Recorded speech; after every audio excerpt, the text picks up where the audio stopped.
আসসালামু আলাইকুম গাইস, আপনাদের সবাইকে আমি একটা ভিডিও দেখিয়েছিলাম যে আমি ছাদে কবুতরগুলো সব উঠায় ফেলছি। আজকে দেখেন আমার কবুতরের সেট আপ।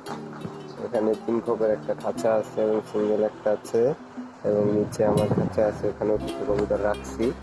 এখানে কবুতরগুলো সব উড়ানোর জন্য এগুলো রাখছি।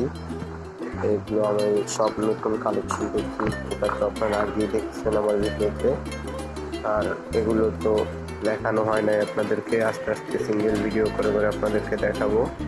এই বাচ্চাটা কালকে আনছি আমি হাসনাবাদ হাট থেকে 400 টাকায়। কেমন হয়েছে আপনাদেরকে ভিডিও দিব আমি, আপনারা বলবেন। একটা হ্যামার নর আছে এবং গররা আছে, চিরাগলা বাচ্চা আছে, পাঙ্কি বাচ্চা আছে। আমার টার্গেট আছে শীতের আগে আমি আমার এখানে 50টা কবুতর বানাবো। সবাই দোয়া করবেন এবং সবাই আমার চ্যানেলটি সাবস্ক্রাইব করে দিবেন।